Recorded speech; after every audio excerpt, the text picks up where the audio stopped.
2000 versus modern football today, and what a completely different league it is from what it was. Yeah, I think you. Well, first of all, that was excellent work done by you. That was our stat department, and by stat department, I mean ProFootballReference.com. Shout out to ProFootballReference.com. This episode brought to you not only by Tony Bennett and company, but by ProFootballReference.com. That was hard. I think it goes to show a lot of things, right? Like, first of all, like, quarterback is still the most important position in sports. And second of all, like, think about in 2000, you can have dominant defenses lead the way and go and win Super Bowls, like the 2000 Ravens, the 02 Bucks. Like, those were in that range where you can actually, hit and not get flagged for it like Poirier did, like for hitting a guy hard. Like, it's fucking ridiculous nowadays. And the game is now more tailor-made to the casual fan.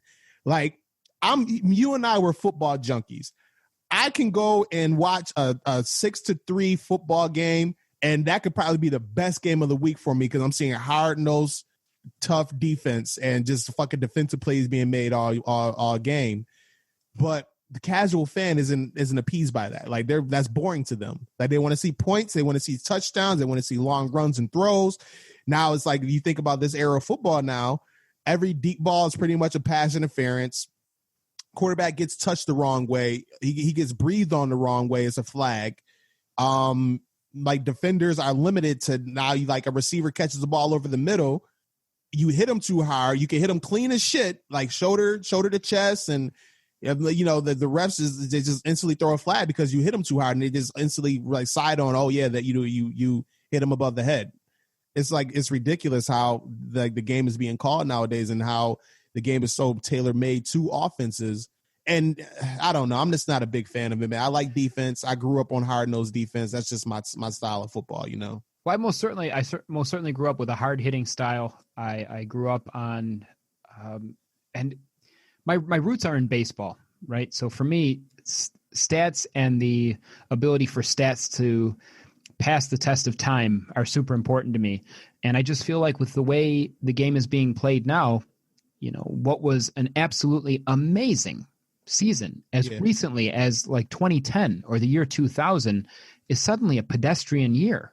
When people are talking about Aaron Rodgers having a down year because he only threw for 4,400 yards, 28 touchdowns, and 3 picks, I'm thinking to myself, like, that's Pro Bowl numbers. Those are league leading numbers just a few years back, So it's crazy to me how the league has evolved, and it's crazy to me how we seem to be moving in a direction where things like fantasy football are where it's at, and I think it is more appeasing to the casual fan. I think you nailed it, and I think it all boils down to that almighty dollar eventually, right? So I'm interested to see where this goes. If this progression leads into the future, like, how much more passing yards can we expect? Are we far from our first 6,000 yard passer? Probably not. I mean, it's interesting to see. So especially if they lengthen it out to 18 games they're talking about, 18 regular season games. I think 6,000 yards would definitely be in reach at that point. For sure, man. So yeah. I'm sorry. You had anything else? No. I was, they always say records are made to be broken, but I didn't think this soon, like, it doesn't seem like, it seems like every week another record's being broken for some kind of passing, or, Drew Brees was just the first player to reach 7,000 completions in a career. So I think we're just going to see more and more and more passing records fall. Every week is Anchorman. That escalated quickly.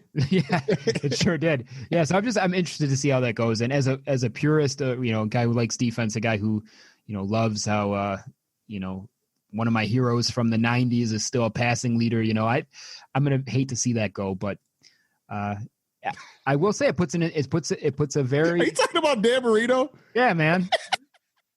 Yeah, man. Okay. One of my heroes from the 90s. His records are going away. Oh my God. He's like 10th in career passing now. It's just very sad to me. Okay. Can you let me have that? But it is interesting to see how that stuff goes. And I don't know. I hear you. I feel you, man. I guess we'll very soon see. I just want to get your thoughts on the World Series so far, man. I'm watching Game 6 right now. LA is up 2-1. They got a runner on second, 2 outs.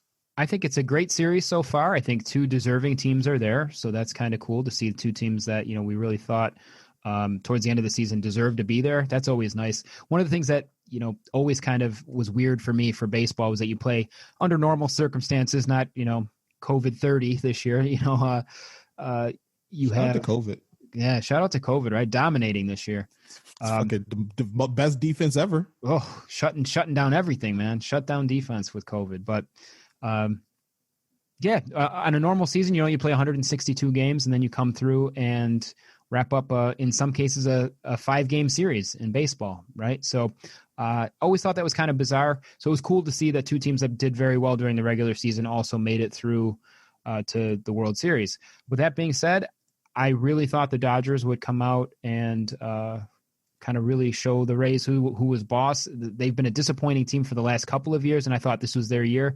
It looks like it's going to be now, and that was even after one of the absolute craziest finishes, if that's what we're here to talk about, that Game 4 of the World Series this year. That was dope. It was crazy, and it was a lot of fun to watch, but just to watch 2 errors on the final play of the game that lead to just an absolutely wild finish where a player is literally fallen down between third and home and still scores the winning run because of 2 errors was, not only wildly entertaining, but just absolutely insane, and goes to show you, just about anything can happen in a baseball game, and we certainly saw that on display this year. Man, I'm hoping the Rays can pull this out, bro. And nothing against LA. I just like to root for the underdog. These big market teams that just gets to get all the good players and pay them whatever they want. And now you got the Rays whose payroll is like $50 million. You nailed it there, man. That's you got to root for these guys, man. Come on. You absolutely nailed that one. I was just looking at a statistic yesterday that said that what they paid Mookie Betts and Clayton Kershaw was more than what the Rays paid their entire roster. That is ridiculous. It's insane, and I'm very much in the same vein, man. Whenever there's an opportunity to root for an underdog or a team that's got a smaller payroll or a small market team, I love it. So pretty cool to see the Rays there. But I think just ultimately they're outclassed by a very, very, very good Dodgers team. So I'm looking forward to watching perhaps the series wrap up tonight, and I'll be watching right after we're done here. How sick do you think Red Sox fans are that they let Mookie go? That was, with all the players that get moved around, I was most surprised with that one. And I think that somewhere the Red Sox had to realize to themselves that, this is not a winning roster. This is not a team that is going to make it. So we might as well get what we can from Mookie now.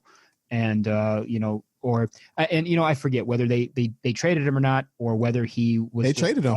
They did trade him. That's right. Him and David Price. Because they got Verdugo. Yep. So, so I think that was the right move for them. I think once you realize that you are not a championship team, I think that you have to kind of be willing to move on. And you need to be willing to make those types of moves. And it's sad that that's the state of affairs in baseball, where really it's the big market teams that the rich get richer, right? And, you look as a small market team, you hope that you can put it together in small windows.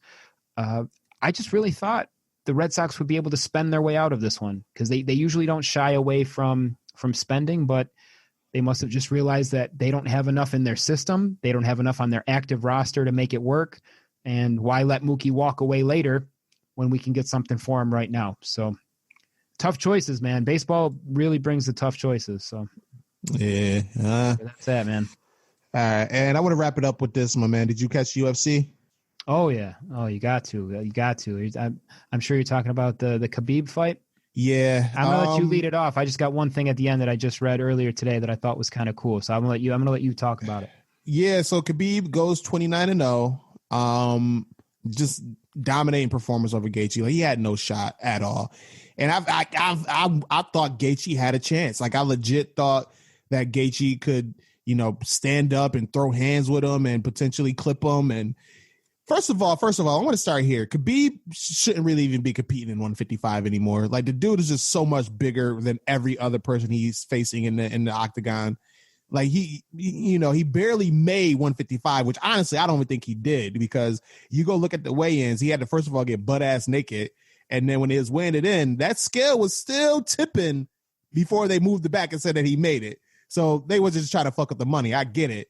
But he's just like so much bigger than Gaethje and just completely mauled him and manhandled him and could have finished him in the first round, but then ultimately got to finish in the second round on a broken foot, by the way. Let me throw that in there as well. Like, come on.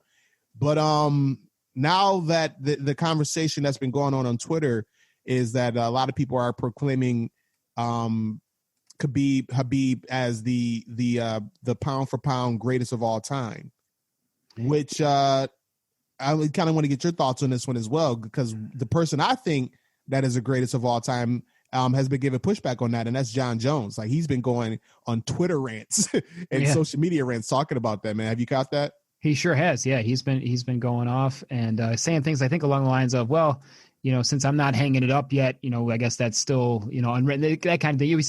He still, I don't want to say that he didn't pay his respects to Khabib, because he definitely did. Yeah. But it's hard to argue, with 29-0, the record kind of says it all there. And he has beaten a who's who list of just about everyone in the UFC in his tenure there. So, yeah, I mean, when a guy retires, there's going to be a lot of talk about he's the greatest ever. Is he? It's hard to tell. I mean, with weight classes, you got to talk pound for pound. I mean, he was about as dominant as anyone that I've seen, right? So he was never defeated. He fought a lot of very good fighters in their prime. And sure, I mean, if he's not, he's certainly top 3 as far as I'm concerned. So hats off to him. Great career. And the one thing that I wanted to touch on is that apparently Gaethje's his parents were present at the fight. And I don't know if you heard this or not, but I heard that the rear naked choke that was used to put him out was actually in mercy, because they said Khabib had him easily for an armbar that could have been more devastating. Yeah. And he went with a choke instead. Yeah. To not put his parents through anything further than the necessary. And I thought that was incredibly interesting and just a really cool move from a very tough sport. So imagine how good you are, where you choose how you want to submit somebody. No, I'm not going to break your arm. I'm just going to pass you out. I'm just going to make you pass out, and so that way you can wake up and be okay. And further than that, he called that too. He called a second round submission. He actually called that the day before the fight. He said that he was going to put him out in the second round by submission. He actually called the way he was going to put him out the day before. Absolutely insane, man. Just wild stuff. He's a monster, world-class athlete, man. And I know he said that he's done. He's not going to fight another fight without his father. RIP to his father. But I hope it's not true. I hope he comes back and, there's talk about a mega fight between him and GSP. That's the word. So yeah, I think it would be. I don't know that that's good. I want to kind of have my memories of GSP be what they are. I think that. I feel like Khabib at this point in their careers would just absolutely give it to GSP, which would be very sad for me personally. And I don't want all my heroes from my younger days to be ran over the coals like they have been lately. My quarterbacks are losing their passing records. My favorite fighters are going to get just manhandled by younger guys. It's I'm coming of age here myself, let alone with all of my athletes doing the same thing. So I see it now. You're going to be just in the corner listening to like old 90s sad rock and just holding like a Dan Marino photo in your arms and just kissing it and like, oh, my heroes. I'm just becoming a sad old man that cries at the TV on a weekly basis, and I don't need another one. All right, man, we're going to go ahead and wrap up this episode. If you're listening to this, we like to say that, first of all, we love you. We appreciate you. Make sure that you go and follow us on Twitter, SYE Pod. Go and like us on Facebook, Sports Your Enthusiasm Sports Podcast. Email us, sportsyourenthusiasmpodcast@gmail.com. Rueter? And drink plenty of water. That's probably the most important thing that you can do, right? Stay hydrated, stay healthy, wear your mask, all that good stuff. Listen to Fauci, or don't listen to Fauci. I don't know. I don't even know what to do anymore, but definitely drink water. Drink water. I mean, that's classic. That's good health no matter what. Like you pee. Water.